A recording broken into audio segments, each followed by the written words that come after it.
Mardi le 18, j'ai choisi une scène de la ville de Montréal pour vous expliquer ce qui arrive avec le travail à la maison. On va parler de ça aujourd'hui, le travail à la maison puis l'impact sur les villes. Je vais vous parler de... C'est quand même un bon sujet, j'ai trouvé ça, c'était intéressant. Tupperware, on va encore parler de Tupperware. Roméo Bouchard qui parle de l'élevage de porc, avec ce qui se passe avec Olimel. Le jeu en ligne, le jeu en ligne. Les chaînes spécialisées. Il y a beaucoup de sujets.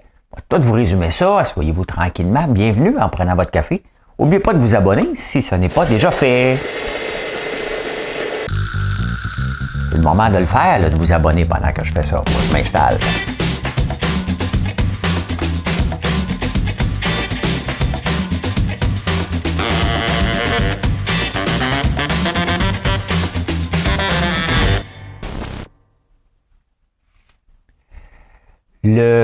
Attends un peu. Calme-toi, François Lambert. Calme-toi. Voici l'énigme du jour. Le 18 avril 1975, cet artiste-là chantait sa dernière tourne solo à vie. Il a chanté Stand By Me, qui n'était pas de lui. OK? Donc, bonne chance avec votre googlage.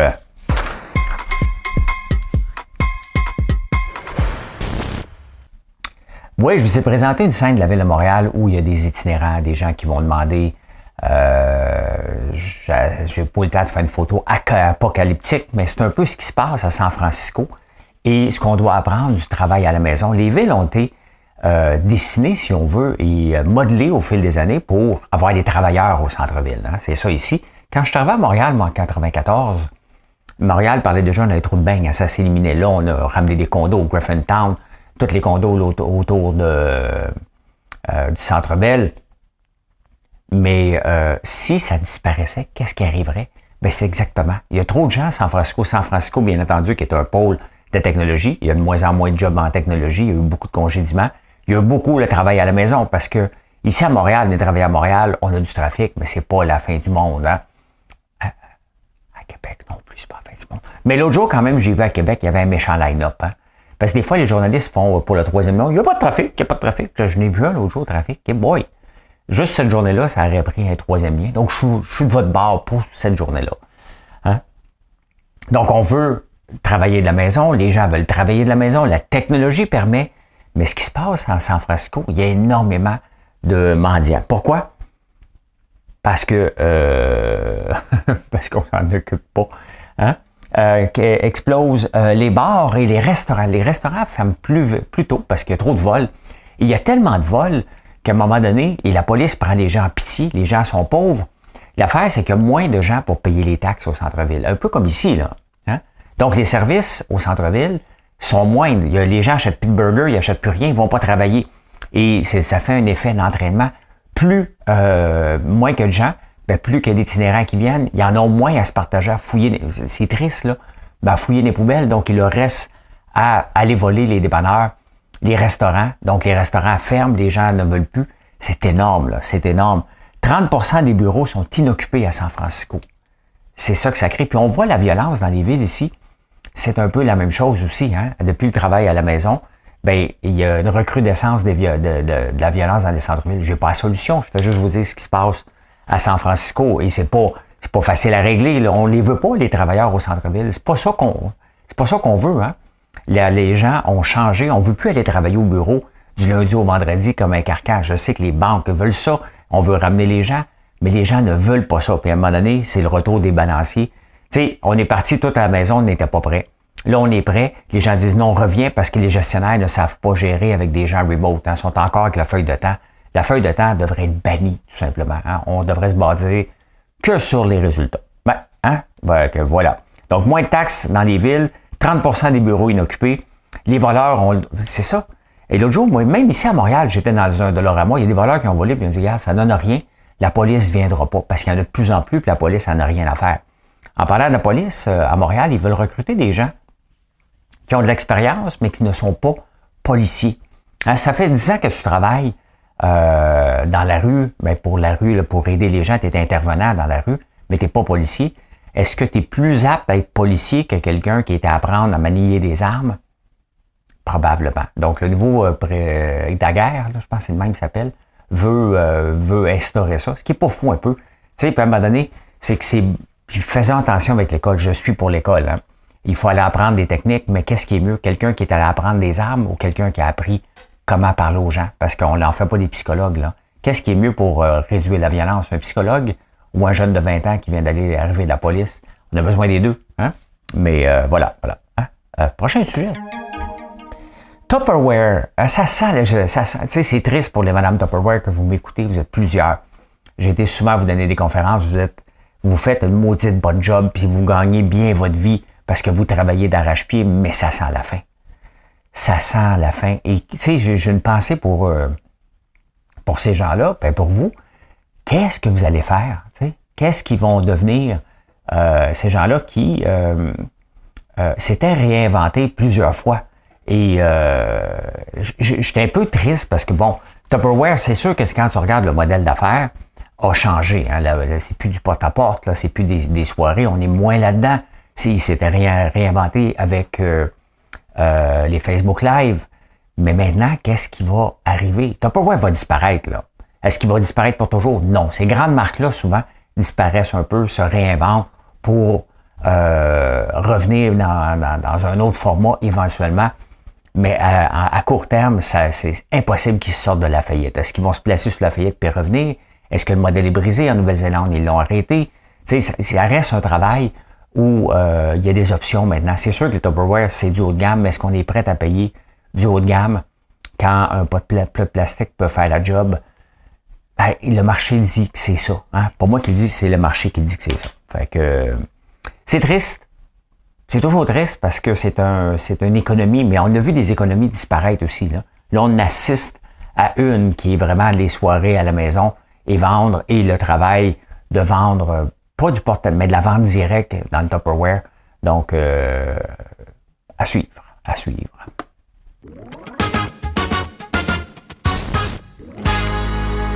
J'ai oublié de marquer quelle université. L'université a fait une étude, je pense que c'est l'Université Laval à Québec, a fait une étude voir est-ce que les oppositions ont été écoutées pendant la pandémie? La réponse est non. Êtes-vous surpris? Hein? Êtes-vous surpris? Pensez-vous que François Legault était pour écouter Éric Duhaime chialer tout le temps? Ben non. Hein? Donc, ben non, ils n'ont pas été écoutés. Puis, tu sais, faut pas remettre en doute le travail d'opposition, mais lorsqu'on met un parti au pouvoir qui est majoritaire, on le met quand même que c'est pas l'ensemble du Canada, la façon que notre système de législation fonctionne, on peut le changer. Mais la manière que ça marche en ce moment, dès que tu es au pouvoir, tu as le pouvoir, quand même que tu décides d'écouter pas personne, ça fait juste de toi un gouvernement qui écoute pas les gens, mais d'être dans ton droit aussi. Tu peux les écouter puis rien faire aussi. Mais là, honnêtement, est-ce qu'on avait le temps de les écouter? À chacun mettait son grain de sel alors qu'il fallait régler une situation. Ben non, ils n'ont pas été écoutés. Mais ils ont fait une étude là-dessus. Quelle étude plate. Moi, des fois, les études me font capoter, puis celle-là est dans le top des études inutiles. Non, mais tu sais, tant qu'à mettre des chercheurs à l'université, hein, faites-les chercher pour quelque chose qui va améliorer la société. Il faut se remettre en contexte, là. Hein? Sincèrement.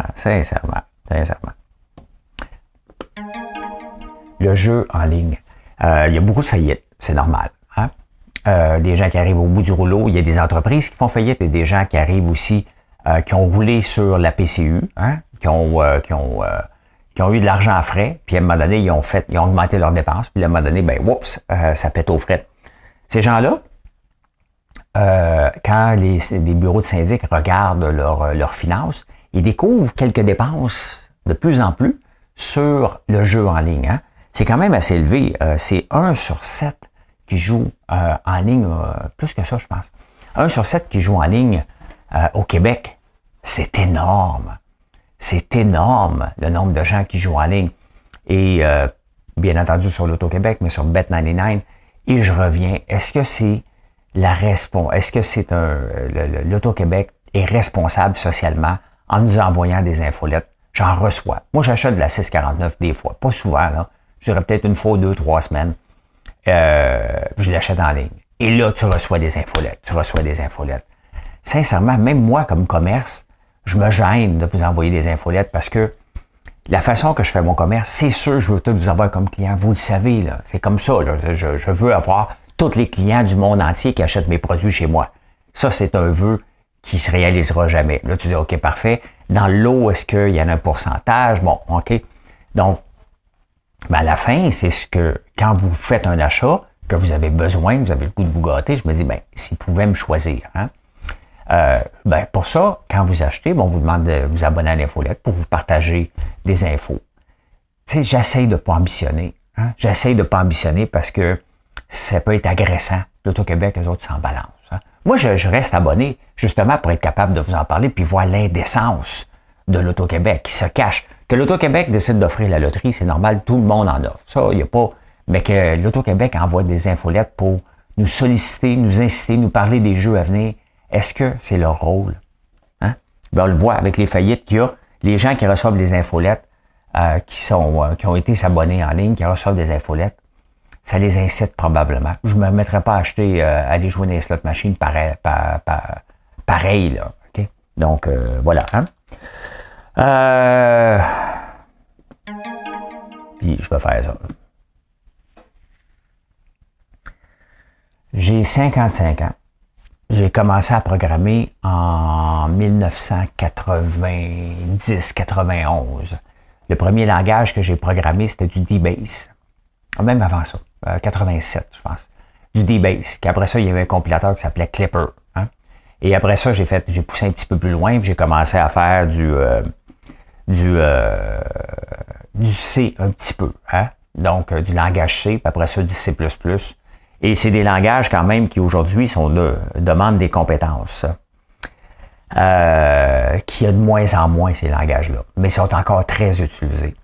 Quand j'ai commencé à programmer, il y avait des gens qui programmaient en COBOL. J'ai regardé en voulant dire « Hein? Oh, ça, ils étaient déjà vieux, ceux qui programmaient en COBOL. » J'ai jamais connu un programmeur COBOL. Je n'ai jamais connu un. Hey, j'en ai eu des compagnies d'informatique, là. J'ai Aiva Technologies que j'ai encore. J'ai BoostMe. J'en ai vendu un autre. Ngovo. J'ai été impliqué dans la techno. Je suis un gars technique.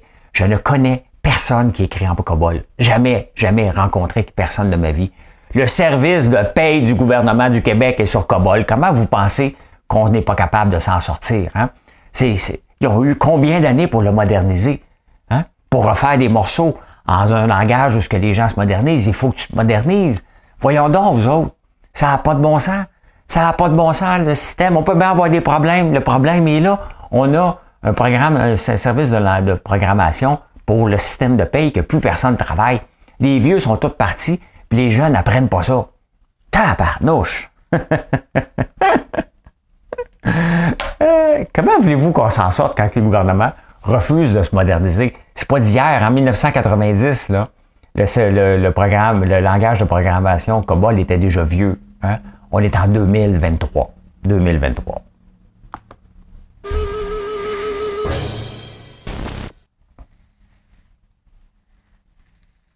Qu'est-ce que vous voulez qu'on fasse? Qu'est-ce que vous voulez qu'on fasse? Il n'y a rien à faire. Les chaînes spécialisées, un super article dans le Financial Times en fin de semaine sur est-ce que le pic est atteint? Oui, le pic est atteint. Est-ce que le pic est atteint des dépenses que les compagnies de streaming font pour acquérir des clients? Aussi, Disney en a acquéri beaucoup. Netflix a dépensé beaucoup. Puis Prime aussi. Apple TV, je devrais dépenser un petit peu plus. Je suis toujours déçu des films. Je t'avais de me désabonner. Je t'avais en maudit.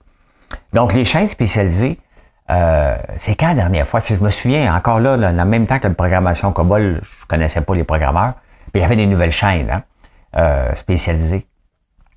Et maintenant, il n'y en a plus. Hein?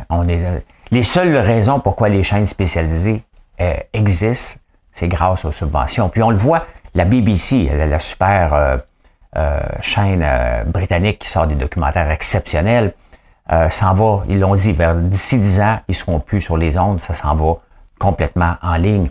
Il n'y a pas une émission qu'on ne peut pas écouter en ligne là, maintenant. Ici aussi, Radio-Canada a commencé à parler aussi qu'ils voulaient aller en ligne d'ici 10 ans. Ça va juste coûter probablement 100 milliards pour eux autres faire la transition. C'est comme ça.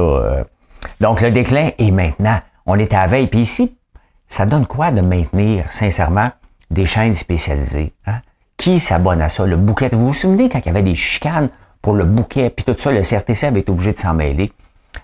Honnêtement, il faut que je fasse le ménage. Moi, c'est ridicule.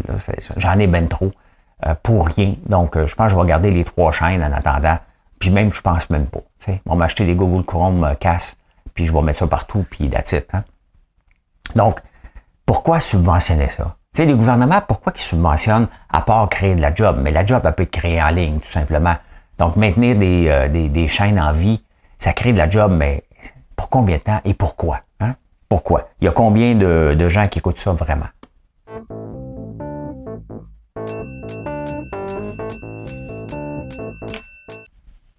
Si ton couple va mal puis t'achètes de l'or, on va le savoir, hein, parce que dans les cas d'incertitude, l'or a le haut du pavé. Ben, écoutez, elle se maintient, l'or. T'as combien aujourd'hui? 2008. Elle avait monté à 2030, là, 2000, presque 40. Elle se maintient. Le problème avec l'or, c'est les gens l'achètent juste pour le mettre en réserve. Et tu sais, c'est pas comme une utilité qui est dépensée, qui existe plus. Hein? Quand tu consommes du pétrole, il n'existe plus après. Donc, tu es obligé d'en recréer de la nouveauté. Le problème avec l'or, c'est que les gens l'achètent en cas d'incertitude. C'est le dollar tombe, les taux d'intérêt. C'est une valeur refuge depuis toujours. Mais elle ne sert qu'à ça, à créer quelques bijoux aussi, là. Mais autrement, elle ne sert qu'à ça. Donc, c'est toujours un danger d'investir dans l'or parce que les gens peuvent dire, OK, parfait, maintenant le prix est élevé, je vais en libérer sur le marché. Ça sert juste à se stocker puis se déstocker. Donc, c'est un marché qui n'est pas pour tout le monde. Essayez pas de prédire que ça s'en va à 5000. Personne ne le sait que ça s'en va où, parce que si tout le monde le savait, tout le monde l'achèterait et dit, gars, moi, je m'assois dessus, c'est fini. Hein? Fini. Fait que soyez quand même prudent avec vos investissements. Mais tant que ça monte, ça veut dire qu'il y a de l'incertitude dans le marché. Et c'est ça. C'est sûr qu'il y en a en ce moment. Parce qu'on pense qu'on est à côté d'une récession. Est-ce qu'on a la fin des taux d'intérêt? On ne le sait pas du tout. Avec le retour des manufactures de la Chine vers l'Amérique du Nord, on crée des nouveaux emplois, des emplois de technologues qui maintiennent le taux la création d'emplois parce que on consomme ici, là. C'est juste qu'on envoyait des jobs beaucoup en Chine, en Inde, un peu partout. Il y en a encore, mais on les rapatrie de plus en plus avec l'avancée des technologies et des robots, tout simplement. Donc, on est un peuple qui est sous-robotisé par rapport à la Corée du Sud. Entre autres, je pense qu'ils ont 1000 robots par 10 000 personnes. Ici, on en a 100, par 100 000 personnes. Ici, on en a 150. C'est vraiment pas beaucoup. Donc, il y a de la place à une amélioration, mais qui va créer des jobs quand même. Hein? Roméo Bouchard et Olimel, honnêtement, il a fait un super article là, dans le Devoir. Super intéressant parce que Olimel a bénéficié de l'assurance stabilisation. Hein? Les producteurs de porc n'avaient pas assez d'argent. Donc, pour faire abattre. L'assurance stabilisation donne 25$ aux producteurs de porc. Eux autres le donnent à Olimel. Olimel prend des subventions du gouvernement pendant la COVID, au coût de 150 millions pour moderniser. Hein? Pendant ce temps-là, pour maintenir une infrastructure, notre capacité d'exportation le réduit de 9 fois. Hein? On envoyait vers la Chine, le Japon, les États-Unis. Puis là, oups, les autres se sont organisés. On négocie, tu sais, les négociations sur le lait impactent le porc. Là. À chaque fois qu'on ne donne pas quelque chose, les gens disent, OK, parfait, ben, je vais t'enlever du porc un peu, je vais t'enlever de ti un peu. Les négociations sur le lait nous limitent constamment parce qu'on dit, OK, parfait, tu ne me donnes pas ça, je te donne pas ça. Il y a le cycle du porc aussi, étant donné que c'est un animal qui se reproduit rapidement, mais il y a des cycles, tout simplement. On est dans un cycle vers le bas. Olimel, pendant ce temps-là, qu'on a poussé pour le porc, on en veut 1 million de moins, mais 1 million de porcs de moins de ce qu'il y a en ce moment par rapport à ce qu'il y avait dans le pic il y a quelques années, c'est du maïs, c'est du soya, il faut les nourrir avec ça. Donc, tous nos champs se sont appauvris pour nourrir une industrie sursubventionnée à tous les niveaux. Hein? Et honnêtement, Roméo Bouchard a raison, on ne peut maintenir ce genre d'industrie-là qui ont fait du dommage à nos campagnes, qui a fait du dommage à notre écosystème. Il y a des gens qui se sont lancés en affaires là-dedans, qui sont déçus maintenant, qui font pas de maudite scène. Pourquoi? Parce qu'on est devenus des monoculteurs. Je pense pas que ça se dit, mais dans ma tête, ça sortait bien. On fait de la monoculture. Donc, il faut revoir ça. Hein? La ferme d'aujourd'hui, je pense que j'ai un pas dedans. On va le savoir juste dans 10 ans. C'est d'avoir multiples cultures. De l'abeille, des érables, de l'ail, éventuellement du mélilo, éventuellement la cameline. Donc, il faut faire des choses différentes et avoir plusieurs cultures, comme la ferme d'antan, mais à grande échelle, on peut faire ça, définitivement.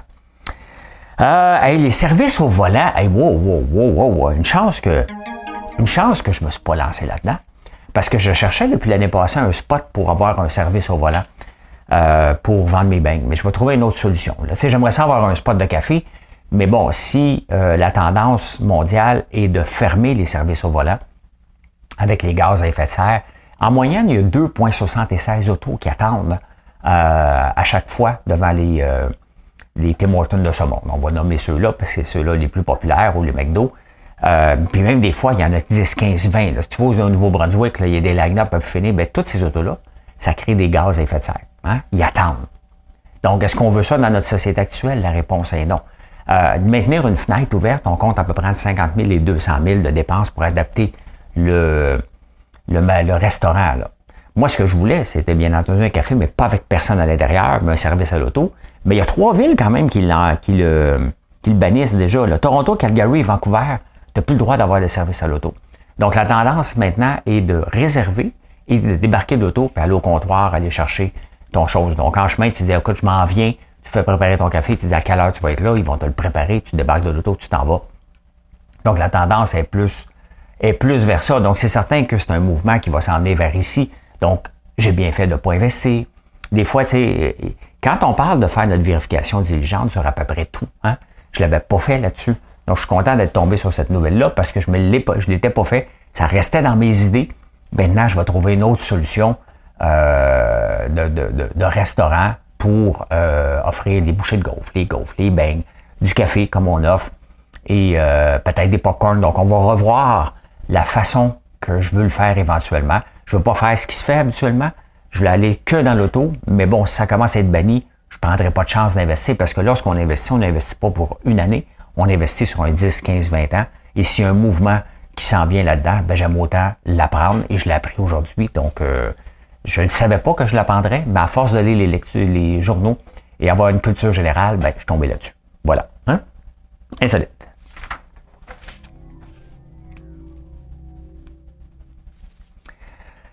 On parle de réforme là, du système de santé, d'éducation, mais attention, là, hein, la vraie réforme, c'est les participes passés. Puis tant qu'à travailler les participes passés, pour arrêter de se casser la tête, parce que ça vient des élites. Là. Je me dis un E, je me dis un ES, je fais...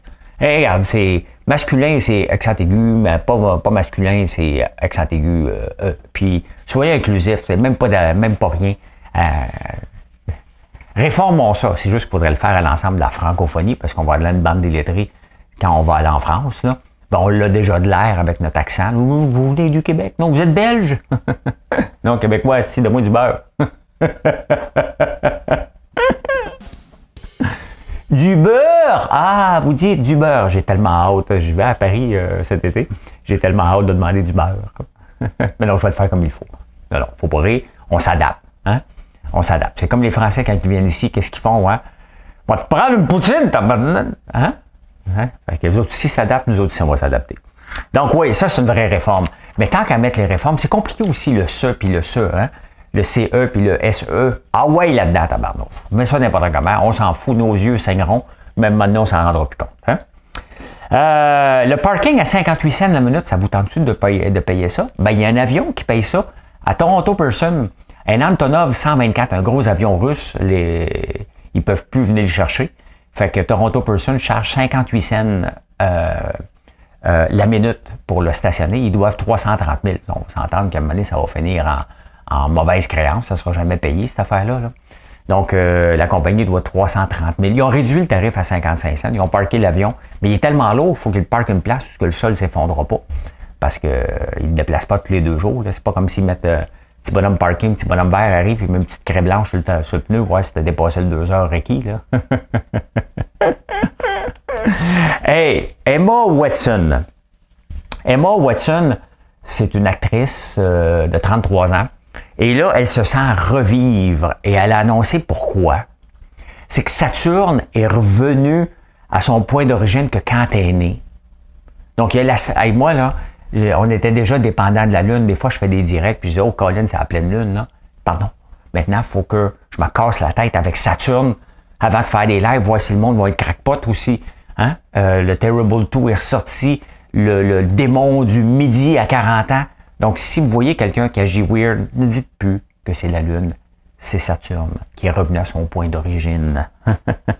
Si quelqu'un suit ça, vous me le direz pour le fun. Bon, moi, quand le chien de mon gars ne m'écoute pas, là, hein, je crie un peu. T'as assez, fais-moi le boss set. Hein, mais ça a l'air que ça ne marche pas. Si le chien ne t'écoute pas, t'es mieux d'y parler doux. Bon, écoute bien, Zouvi. Papa, là, il est tanné que tu jappes pour rien. Bon, essayez ça. Prochaine étape, c'est un vol plané. Mais non, mais c'est parce qu'ils font des études. Ça a l'air que quand tu cries, tu le stresses. Ben oui, c'est parce qu'il me stresse. Moi, il a repogné le stress, moi, il a repitché. C'est assez clair, ça? Mesdames et messieurs, 2LGBTQI+, voici l'énigme du jour. Qui a chanté Stand By Me en étant sa dernière performance solo, le 18 avril 1975? C'est qui? Hein? C'est qui? John Lennon. C'était sa dernière tune. Ça vient pas de lui, ça vient de Benny King, là. Ça vient de Benny King et je peux dire ceci, les amis. Mission accomplished. Merci d'être là. Je vous souhaite une excellente journée et venez nous voir sur françoislambert.one ou dans un de nos points de vente. Vous pouvez aller voir sur françoislambert.one. Complètement en bas, il y a les points de vente si vous cherchez un point de vente près de chez vous. Merci d'être là et c'est peut-être le moment d'arrêter l'audio ou la vidéo parce que je m'en vais en rappel. Bonne journée tout le monde. When the night has come and the land is dark and the moon is the only light we'll see. No, I won't be afraid. No, I won't be afraid. Just as long as you stand by me. Oh, darling, darling, stand by me. C'était le rappel.